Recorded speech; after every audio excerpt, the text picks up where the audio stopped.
بسم اللہ الرحمن الرحیم۔ ناظرین، Quran translation and Arabic speaking course کی آج ہماری 14ویں کلاس ہے۔ آج ہم پڑھیں گے جملہ کے بارے، سنٹینس کس طرح جو ہے وہ ایک بنتا ہے، کس طرح پورا ایک جملہ بنتا ہے عربی میں، اس میں کیا کیا چیزیں، کیا کیا پارٹس آف جملہ جو ہے سنٹینس ہوتے ہیں، وہ ہم آج سب پڑھیں گے۔ جملہ سنٹینس کو کہتے ہیں، انگلش میں جس طرح سنٹینس ہوتا ہے ویسے ہی یہاں پہ جملہ ہوتا ہے۔ جملہ کی تعریف ایک مکمل بات کو جملہ کہتے ہیں، جیسے میں کھاتا ہوں، میں پیتا ہوں، میں جاتا ہوں، میں اٹھتا ہوں، تو اس طرح جو ہے کیا ہوتا ہے، ان کے لیے جملے کا لفظ استعمال ہوتا ہے، ایک مکمل بات ہو۔ جملے کی دو قسمیں ہیں۔ کتنی قسمیں؟ دو قسمیں ہیں۔ نمبر ایک جملہ اسمیہ، نمبر دو جملہ فعلیہ۔ جملہ اسمیہ کا بیان ابھی ہم پڑھیں گے۔ جملہ اسمیہ کی تعریف وہ جملہ جس کا پہلا لفظ اسم یا حرف ہو۔ جملہ اسمیہ کی تعریف وہ جملہ جس کا پہلا لفظ اسم یا حرف ہو۔ اسم کی علامات اور حرف کی علامات ہم نے پڑھ لی ہے۔ زید عاقل، اب زید پہ تنوین ہے تو یہ اسم ہے۔ زید عاقل تو یہ کیا ہوگا، اس کا پہلا لفظ زید ہے، اسم، تو یہ کیا ہو گیا، جملہ اسمیہ۔ زید نصر المریض، زید نے مریض کی مدد کی۔ اب زید پہلا لفظ اس میں کیا ہے، اس جملے میں زید ہے، اسم ہے تنوین کی وجہ سے، تو اب کیا ہوگا، یہ بھی جملہ اسمیہ ہوگا۔ حرف کی مثال جیسے فی الدار عالم، گھر میں عالم ہے، تو اب اس میں فی الدار، فی حرف جار شروع میں آ گیا، تو یہ بھی کیا ہے، جملہ اسمیہ ہے۔ جملہ اسمیہ کا اب اس کے چند قواعد ہیں، وہ ہم پڑھتے ہیں، بہت ہی ضروری ہے، ان کو ملحوظ خاطر رکھ کر جو ہے گفتگو کرنی ہے، اور قرآن پاک میں بھی ان کو دیکھنا ہے آپ نے، ان قواعد کو، ان رول کو۔ نمبر ایک ہے، جملہ اسمیہ کا ایک جز مبتدا ہوتا ہے اور دوسرا خبر، یعنی ایک پہلا جو اس کا جملہ اسمیہ ہوگا، اس کا پہلا جو پارٹ ہوگا، پہلا لفظ اس کا، وہ کیا ہوگا، مبتدا، اس کو مبتدا کہتے ہیں، اور دوسرے حصے کو خبر کہتے ہیں۔ جیسے زید عاقل، اس میں زید کیا ہے، وہ مبتدا ہے، عاقل کیا ہے، خبر ہے۔ اب دوسری مثال، زید میں زید کیا ہے، مبتدا ہے۔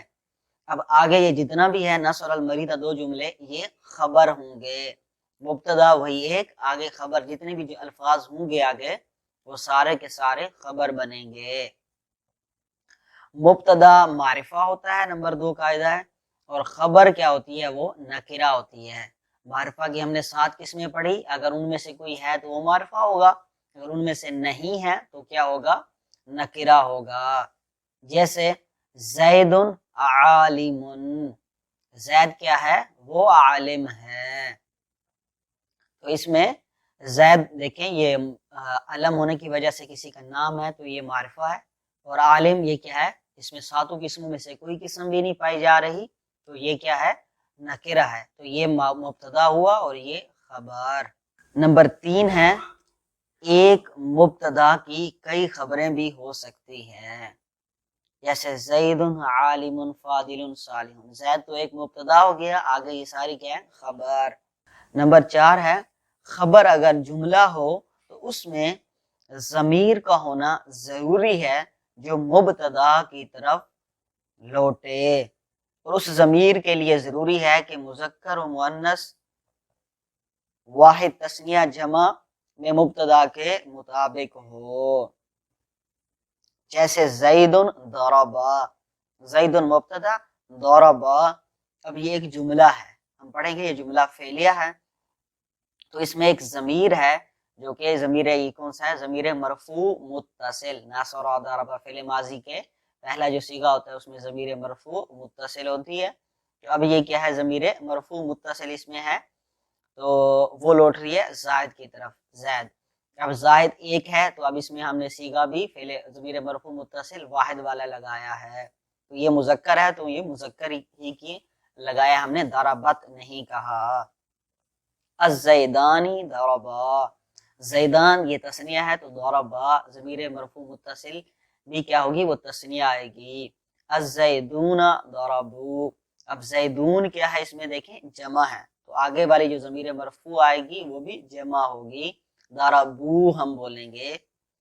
ہند ضربت، ہند یہ ایک عورت کا نام ہے، یعنی اب یہ مؤنث ہے، وہ ایک عورت ہے تو ہندن ضربت مؤنث ہی ہم لائیں گے ضمیر بھی۔ اور یہ یاد رہے کہ مبتدا اور خبر جو ہے واحد تثنیہ جمع مذکر مؤنث ان 5 چیزوں میں سیم ٹو سیم ہوتی ہے، یعنی جس طرح مبتدا ہوگا ویسا ہی خبر ہوگا۔ آگے ہمارا جملہ کی یہ دوسری قسم ہے وہ ہے جملہ فعلیہ کا بیان۔ جملہ فعلیہ کی تعریف، وہ جملہ جس کا پہلا لفظ فعل ہو۔ جا، جا دیکھیں یہ فعل ماضی ہے، جا یجیء سے فعل ماضی، اس کا معنی ہوتا ہے آنا، کم کے معنی میں۔ جا زید، زید آیا۔ اب دیکھیں جا پہلا لفظ فعل ماضی ہے تو یہ کیا ہوگا، فعل ہے تو جملہ فعلیہ ہوگا مکمل۔ اب جملہ فعلیہ کی کچھ شرائط ہوتی ہیں وہ ہم پڑھتے ہیں۔ جملہ فعلیہ کے جو پارٹ ہوتے ہیں اس کے اندر جو چیزیں شامل ہوتی ہیں، تو جملہ فعلیہ میں پہلے فعل ہوتا ہے، پھر فاعل ہوتا ہے اور کبھی کبھی اس میں مفعول بھی ہوتا ہے۔ فعل ورب کو کہتے ہیں، فاعل جو ہے وہ سبجیکٹ کو کہتے ہیں اور مفعول جو ہے وہ آبجیکٹ کو کہتے ہیں۔ ترتیب یہ ہوتی ہے پہلے فعل، پھر فاعل، پھر مفعول۔ عربی میں اس ترتیب سے یہ چیزیں آتی ہیں، جیسے شارب الولد اللبن، ولد کہتے ہیں چائلڈ کو، بچے کو، شارب یشرب ہم نے پڑھ لیا، اللبن کہتے ہیں دودھ کو، لبن دودھ کو۔ اب ترجمہ کریں گے، شارب الولد اللبن، بچے نے دودھ کو پی لیا۔ ترجمہ پہلے ہم فاعل کا کرتے ہیں، پھر مفعول کا، پھر فعل کا۔ آگے اس کا دوسرا قاعدہ ہے، فاعل کبھی اس میں ظاہر آتا ہے، یعنی ہمیں نظر آتا ہے لفظوں میں، جیسے لمع البرق میں البرق، لمع کا معنی ہوتا ہے لمع یلمع کا معنی چمکنا۔ البرق کہتے ہیں جو آسمان پہ بجلی چمکتی ہے اس کو، وہ والی جو بجلی ہوتی ہے آسمانی بجلی، اس کو بجلی چمکی۔ تو آپ دیکھیں چمکنے والی یہ سبجیکٹ کون ہے اس میں، وہ البرق ہے، تو یہ ہمیں لفظوں میں نظر بھی آ رہا ہے۔ کبھی جو ہے نا فاعل کیا ہوتا ہے وہ اس میں ضمیر ہوتا ہے، جیسے ضربتو میں تو ضمیر مرفوع متصل ہم نے پڑھی، تو یہ کیا ہے، ضرب فعل، تو ضمیر اس میں مرفوع متصل اس کا فاعل۔ اور تیسرا قاعدہ، فعل اور فاعل یہ بھی مذکر مؤنث واحد تثنیہ جمع میں ایک جیسے ہوتے ہیں، جس طرح فعل ہوگا ویسا ہی فاعل ہوگا اور جس طرح فاعل ہوگا ویسا ہی فعل ہوگا، مبتدا خبر کی طرح یہ ایک جیسے ہوتے ہیں ان 5 چیزوں میں۔ مثال کے طور پر لمع البرق، اب لمع دیکھیں مذکر ہے تو البرق بھی کیا ہوگا، فاعل کیا، یہ بھی مذکر ہے، لمع ایک ہے تو البرق یہ بھی کیا ہے، ایک ہی ہے۔ یہ تھا، ان کو آپ نے یاد کرنا ہے، یہ جملے کے حصے ہوتے ہیں، اس طرح جو ہے ایک پورا جو سینٹینس ہوتا ہے وہ ان چیزوں پر مشتمل ہوتا ہے۔ آگے ہم پڑھتے ہیں جملے کے حصے کچھ اور ہیں، پارٹس آف سینٹینس۔ جس طرح کچھ فریزز ہوتے ہیں انگلش میں، یہ بھی ایک شارٹ فریزز ہے، تھوڑے سے ڈیفرنٹ طریقے سے استعمال ہوتے ہیں یہ دو، تو ان کو ہم پڑھتے ہیں۔ پہلا جو ہے وہ ہے مرکب توصیفی۔ توصیفی ایڈجیکٹیو کو کہتے ہیں، ایڈجیکٹیو، مرکب توصیفی کا بیان۔ مرکب کی تعریف، ایک سے زائد الفاظ کو مرکب کہتے ہیں۔ مرکب توصیفی کی تعریف، وہ مرکب جس کا دوسرا جز پہلے جز کی، یعنی جس کا دوسرا لفظ پہلے لفظ کی صفت، یعنی اس کی اچھائی، برائی، مقدار، رنگت، اس کے بارے کچھ بیان کرے۔ جیسے رجل کہتے ہیں مین کو ہم نے پڑھا، جمیل کہتے ہیں خوبصورت کو، رجل جمیل خوبصورت آدمی۔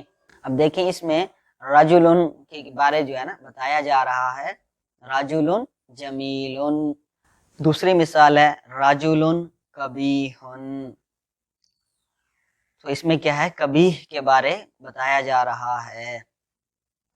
اور اس کی پہچان کا طریقہ کہ اگر لفظوں میں دو معرفہ اکٹھے ہوں یا دو نکرہ اکٹھے ہوں تو وہ کیا ہوتے ہیں، مرکب توصیفی یعنی موصوف صفت۔ اب اس کے بارے کچھ ہم قواعد پڑھتے ہیں۔ مرکب توصیفی کے پہلے لفظ کو موصوف اور دوسرے لفظ کو صفت کہتے ہیں۔ پہلا لفظ کیا ہوگا، موصوف، دوسرا لفظ صفت۔ ان کے جو ہے نا دوسرا قاعدہ ہے، دو معرفہ یا دو نکرہ اکٹھے آ جائیں، پہلا موصوف دوسرا صفت بنتا ہے۔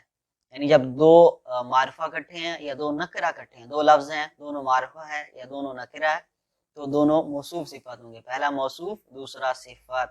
الرجل المجتہد، مجتہد کہتے ہیں محنتی کو، محنتی آدمی، رجل مجتہد محنتی آدمی۔ تو پہلی مثال یہ دونوں معرفہ ہے، دوسری دونوں نکرہ ہے، پہلا موصوف دوسرا صفات۔ تیسرا جو ہے نا وہ ہے قاعدہ، صفت 10 چیزوں میں موصوف کے مطابق ہوتی ہے۔ کتنی چیزوں میں، 10 چیزوں میں۔ نمبر 1 واحد تثنیہ جمع، 3 یہ ہو گئی، جیسے راجل عالم، اب راجل ایک ہے تو آگے موصوف ایک ہے تو صفت کیا ہے، وہ بھی ایک ہی ہوگی، عالم، ہم عالمان عالمون نہیں کہہ سکتے۔ اسی طرح رجلانی عالمانی، موصوف تثنیہ ہے تو صفت بھی تثنیہ عالمان۔ رجال عالمون، تو رجال جمع ہے تو عالمون بھی جمع۔ آگے ہے اعراب میں، یعنی زبر زیر پیش میں، تو 6 چیزیں، زبر زیر پیش میں بھی کیا ہے، موصوف صفت سیم ٹو سیم ہوں گی، یہ ضروری ہے۔ جس طرح رجل عالم، دونوں پر پیش، موصوف پر پیش تو عالم صفت پر بھی پیش۔ دوسری مثال رجلا عالما، رجلا پر زبر تو عالما پر بھی زبر۔ رجل عالم، تیسری مثال رجل موصوف پر زیر تو عالم پر بھی زیر۔ آگے مذکر مؤنث، جس اگر موصوف مذکر صفت بھی مذکر، موصوف مؤنث صفت بھی مؤنث۔ رجل عالم مذکر مذکر، امرأۃ عالمۃ، تو موصوف امرأہ مؤنث، عالمۃ بھی مؤنث۔ معرفہ اور نکرہ میں بھی، یعنی الرجل العالم، رجل عالم، معرفہ معرفہ، نکرہ نکرہ، یعنی واحد تثنیہ جمع 3 یہ ہوگی، زبر زیر پیش 6 یہ ہو گئی، مذکر مؤنث یہ کتنی ہو گئی 8، اور معرفہ نکرہ جو ہے یہ 10 ہو گئی۔ آگے ہے ہمارا مرکب اضافی کا بیان۔ مرکب اضافی یہ کسے کہتے ہیں، وہ مرکب ہے جس میں ایک لفظ کی نسبت دوسرے لفظ کی طرف ہو، جیسے ولد زید، زید کا بچہ۔ اب اس میں بچے کی نسبت کی گئی ہے زید کی طرف کہ زید کا ہے بچہ۔ اب اس کے چند قواعد پڑھتے ہیں۔ جس اسم کی طرف نسبت کی جائے اسے مضاف، اور جس کی طرف نسبت کی جائے اسے مضاف الیہ، یعنی پہلا جز اس کا مضاف ہوتا ہے، پہلا لفظ مضاف دوسرا مضاف الیہ۔ جیسے قلم زید، زید کا قلم، قلم کی نسبت زید کی طرف ہے تو زید کیا ہو جائے گا، مضاف الیہ دوسرا لفظ ہے، اور قلم پہلا لفظ، یہ کیا ہے، مضاف۔ عربی زبان میں پہلے مضاف آتا ہے اور پھر مضاف الیہ۔ مرکب اضافی کا اردو ترجمہ کرتے وقت پہلے مضاف الیہ کا ترجمہ کرتے ہیں پھر مضاف کا۔ ترجمے میں ہم تھوڑا سا چینجنگ کرتے ہیں، پہلے مضاف الیہ کا پھر مضاف کا۔ مضاف پر تنوین اور الف لام نہیں آتے۔ اور آگے اس کا قاعدہ ہے، مضاف کا اعراب عامل کے مطابق ہوتا ہے، اور مضاف الیہ ہمیشہ زیر والا ہوتا ہے، مضاف الیہ پر ہمیشہ زیر آئے گی، اور مضاف پر کبھی زبر کبھی زیر کبھی پیش آئے گی۔ آخری قاعدہ ہے، مضاف اور مضاف الیہ کے درمیان اردو ترجمہ کرتے وقت عموماً لفظ کا، کی، کے یا را، ری، رے وغیرہ لگاتے ہیں۔ مثال کے طور پر مستشفی زید، زید کا ہسپتال۔